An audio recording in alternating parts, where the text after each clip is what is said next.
in front of fire station number 5 in West Bloomfield is Chief Greg Flynn. Chief, good morning. Welcome to the MegaCast.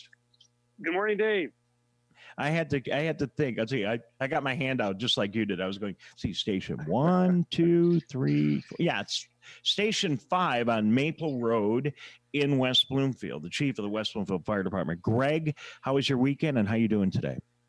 I had a great weekend. Happy belated Father's Day to all the dads out there. And I wanted to go out front here at Fire Station 5 because the big news over the weekend is the Roundabouts open, Dave. Oh, really? The Roundabout at Maple and Middlebelt. Maple and Middlebelt. It's open. Excellent. How are people? And that's real close to your fire station. What do those roundabouts do to, seeing as you brought it up, what do roundabouts do to emergency traffic, and what are the rules of the road in a roundabout? Well, the thing that we noticed early on when the roundabouts opened is that our number of motor vehicle accidents that had injured parties at them rapidly decreased. You know, we had very, very significant accidents at the intersections where now roundabouts reside. And what that does, Dave, is it just takes all the speed, slows it down, and you avoid the T-bone, which is the most dangerous of accidents to get into. And sure, there's some fender benders, and I think the better one to talk to would be Deputy Chief Lawson on, the mechanics of the roundabout. The law enforcement side's a little bit more up with that. But I can tell you the number of injured parties in West Bloomfield as we get more roundabouts as a result of motor vehicle accidents has only declined, and not just a little bit, but declined significantly. And I would assume that if you are approaching a roundabout and you hear a siren or see a blinking red or blue light in your mirror or in front of you, the idea would just be to try to get out of the way and just stop, because why enter a roundabout if there are emergency vehicles approaching? Right. And so typically as that vehicle is approaching, because roundabout traffic stays in motion, you're able to exit the roundabout and then just get to the right, and the emergency vehicle will move past. So anytime, that's a great question, Dave. Anytime you're in the flow of traffic and an emergency vehicle is approaching, the people who lock it up, if you will, and just stop right where they are, you need to look at your surroundings, some situational awareness, and provide a path for the emergency vehicle to get past. So just keep that in mind. If you're in a lot of traffic, sometimes you do need to just turn on a signal or something, let the emergency vehicle know that you see them, and that tells them which way you're going. And we typically want you to the right. Greg Flynn, Chief of the Fire Department of West Bloomfield Township. Greg, I'm just looking at the COVID-19 data, these charts that are available on the internet. And just as a reminder, on the 3rd of April, there were 1,953 new cases of COVID-19 reported that day.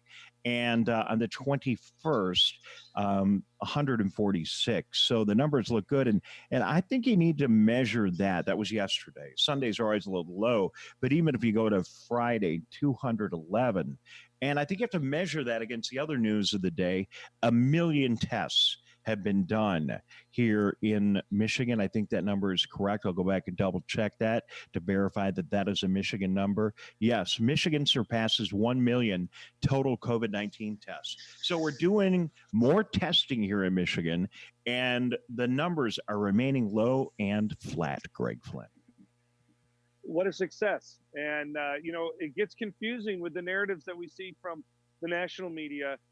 Numbers are increasing. I think we get confused with maybe what's happening in Florida and want to apply that here.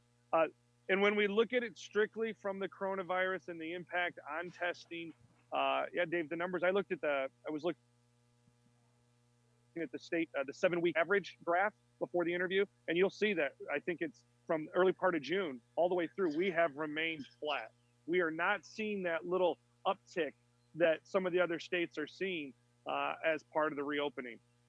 It was interesting, and I don't know whether you believe this or not. There's so much information that is coming out about COVID-19, and you have to measure it against, the speed at which this data is coming out. But I did see a report in the media over the weekend that an Italian infectious disease expert said that he felt, at least in Italy, that the virus itself is losing strength, and that it is morphed, it is evolved, and it has evolved in a positive direction. I don't know if that's a contributing factor here in the United States, because we do have areas in the States where we are seeing new peaks, but I mean, yeah, I'll take any optimistic news I can get. So, primarily, I think what's going on here in Michigan is that people are doing their thing, Greg, and you just see it everywhere.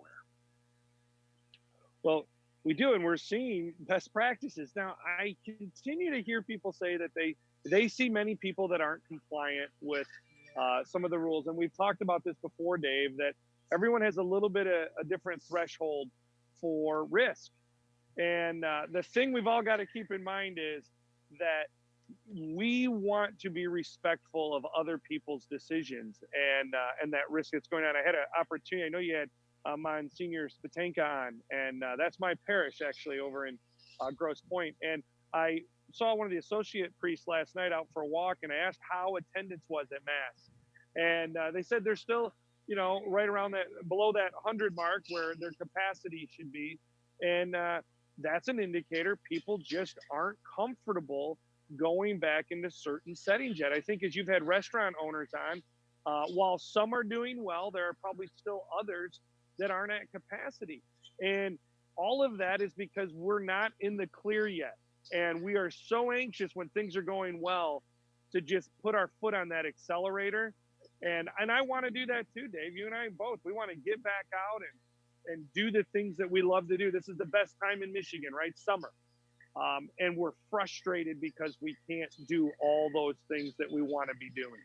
We can do almost everything. State Park's open today. Grand Hotel on Mackin Island, just symbolic. I mean, it's good if you want to go there. Not everyone can afford to go to the Grand Hotel, but they're opening up. We saw a U.S. Circuit Court ruling that said that gyms are going to reopen on Thursday here in the state of Michigan unless the governor can put a stop to it in court. She wasn't really happy about that, but that appears to be happening. And our numbers are flat in Michigan. So, yeah, you do see people that aren't complying, but Greg, I do go to northern Michigan on the weekends, and when I come home, the first thing I notice, it's different here. The level of compliance here in southeastern Michigan has been absolutely incredible, and I think by and large there's exceptions, but I think people are doing a really good job, and that's got to be at least part of the reason why the curve has flattened here. Well, and now look at the availability of things. I was at the hardware again. There's all the markings on the floor at the hardware store, and there's ample supply of sanitizer behind the counter. Interesting that hand sanitizer now is one of those things behind the counter. But we're catching up. We're catching up, and that is kudos to everybody. Kudos to the small businesses that converted over. Kudos to the distilleries making hand sanitizers. Kudos to the small business owners that have put the markings on the floor, have their staff wearing masks, encouraging hand washing, right? We're getting it right. And that's an important part of getting us, having us remain flat until we can get a vaccine and really get the numbers lower. All right. Well, we're going to continue to have you on the show, Greg, because you and I started this thing together some 60 odd broadcasts ago. And we started this mission in an effort to communicate everything. And we're continuing to do that each and every day. But I still think it's important to continue to critically look at and communicate the essentials and the reminders. It is better if you wear a mask, and almost everybody is. And there's one place that you feel ostracized if you don't wear a mask, and that's the grocery store. That seems like the one place that you don't dare walk in without a mask. I don't know how that ended up, but it just ended up that way. But wear the mask, wash your hands, do the things. Hey, Greg, we had a guy in the show last week, had a really cool product. It was a door opener, and he makes these in Royal Oak. It's a door opener where you can open the door with your foot. I mean, what a great pivot. So you don't even need to touch a door handle. I mean, we have a lot of great stories. And I love how you phrase that, this pivot, this ability to look at where the needs are within the community. You know what I heard over the weekend? We had some friends over with our appropriate social distancing, and a friend of ours, to Danielle and I, he said, Greg, I don't consider it social distancing. I consider it physical distancing because I don't want to be socially distant. I don't. Sure. And I thought, what an interesting way of putting it, because you're right. You are a social guy. I'm a social guy. I like people. I don't want to be away from them, but I physically need to be separated from them. And it was so natural that when we went and sat down on the back patio, everybody spread out. It was, and nobody said, "Hey, let's get a bowl of chips and set in the middle of the table here," because we all knew nobody wants to eat out of that common bowl. It's becoming a bit of the new normal, Dave. And what did we say months ago? We need to have the conversation, because when we arm the community with good information, not drama, not politicizing things, but we give them good information, our residents, your listeners, make good decisions. They are smart people, and we need to continue those messages and highlight these great inventions and innovations in how we continue to be a strong and resilient community, like opening a door with your foot, was it? Yep, using a foot to open the door. I mean, it's amazing things people have come up with. Greg Flynn, he's fire chief in West Bloomfield. Greg, anything you want to add in particular on your beat, first responders, challenges, issues, any new developments? As I know you guys still have your hands full. You still need to be very cautious in the way you're interacting with people. But anything you want to share with us from the field today? Well, I do want to share with you that it has started to rain, and that was the reason for my reposition. And I think we're all thrilled to have a little bit of rain. Again, just want to extend my sincere gratitude to the residents and all of the folks in the listening area for doing their part. Don't stop. Don't stop washing your hands. Don't stop wiping down the grocery cart. We are not in the clear.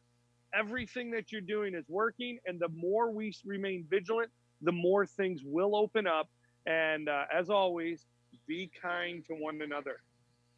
All right, Greg Flynn, thank you very much for being with us. We look forward to keeping in touch, and pretty good day today. Rain or not.